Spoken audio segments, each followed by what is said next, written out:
Moto Razr दोस्तों, ये नाम तो सुना ही होगा आपने।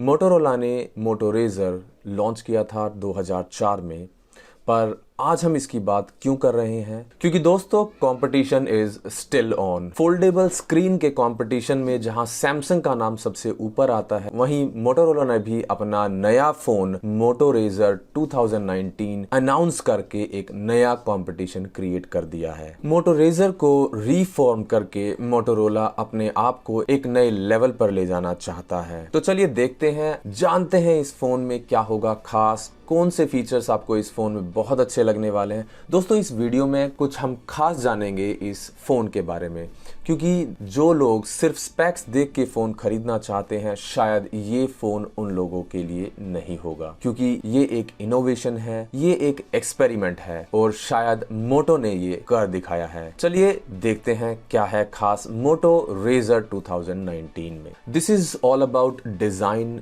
creativity, experiment, research and development, और finally this foldable phone is in our hands these days. दोस्तों this is a phone, not a gaming beast.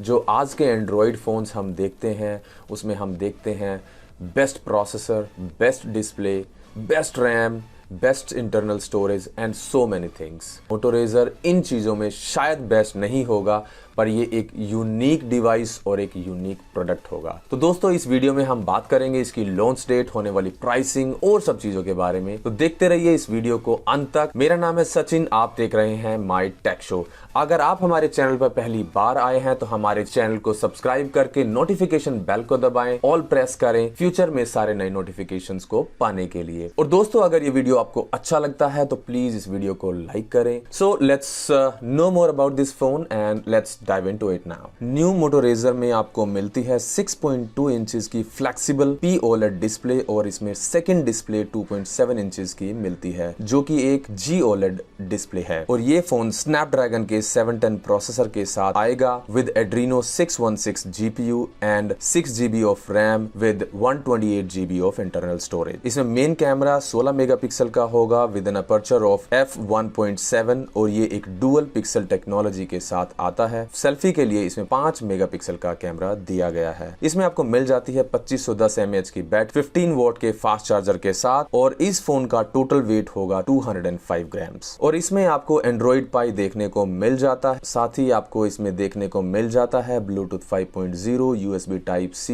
EIS, NFC, front mounted fingerprint sensor. अगर हम फोन की प्रोटेक्शन की बात करते हैं तो फोन में दोनों ही तरफ आपको गोरिल्ला ग्लास का प्रोटेक्शन दिया जाता है। फोन के बैक पैनल पे प्लास्टिक का यूज किया गया है, तो सर्टेनली वहां पे आपको गोरिल्ला ग्लास 5 का या गोरिल्ला ग्लास का प्रोटेक्शन नहीं होगा। और दोस्तों बात करें अगर इसकी लॉन्च डेट की, तो ये फोन अभी तक सिर्फ अनाउंस हुआ है, लोगों के सामने लाया जा चुका है। ऑफिशियली ये फोन करीब दिसंबर में लॉन्च होगा और यूएस में ही इसकी लॉन्च होने की संभावनाएं हैं। बात करें इसकी अवेलेबिलिटी की, तो ये फोन जनवरी 2020 से लोगों के हाथों में आना शुरू हो जाएगा। तो दोस्तों यही था इस वीडियो में। आई होप ये वीडियो आपको पसंद आई होगी। मुझे लोगों की क्वेरीज मिली थी कि लोग सिर्फ इसकी फोल्डेबल डिस्प्ले के बारे में बात कर रहे हैं, कोई भी इसकी स्पेसिफिकेशंस की बात नहीं कर रहा है। दोस्तों बात करें अगर इसकी प्राइसिंग के बारे में, तो ये फोन यूएस में $1499 का लॉन्च होगा। इट मींस $1500 में ये फोन यूएस में लॉन्च होगा। 6 GB 128 GB के लिए शायद ये बहुत ज्यादा प्राइस है। बात करें इनोवेशन की, एक्सपेरिमेंट की, तो शायद कुछ लोग इसको लेना जरूर पसंद करेंगे। This is basically a very nicely innovated phone and मुझे भी ये फोन देखने में बहुत अच्छा लग रहा है। जब ये फोन इंडिया में आएगा तो हम भी इस पे हैंड्स ऑन करेंगे और आपको सबको दिखाएंगे। तो दोस्तों इस वीडियो में बस इतना ही। अगर ये फोन इंडिया में लॉन्च होता है तो इसकी कीमत होगी करीब 1 लाख रुपए। शायद कोई भी इस फोन को इतने पैसे में खरीदना नहीं चाहेगा। इस वीडियो में दोस्तों इतना ही। अगर ये वीडियो आपको अच्छा लगा है तो प्लीज इस वीडियो को लाइक करें और कमेंट बॉक्स में हमें बताएं कि ये फोन 1 लाख रुपए में क्या सही है। यस और नो में हमें आंसर दें। हमें आपके कमेंट्स का इंतजार रहेगा। तब तक के लिए thank you, bye bye and take care. Bye.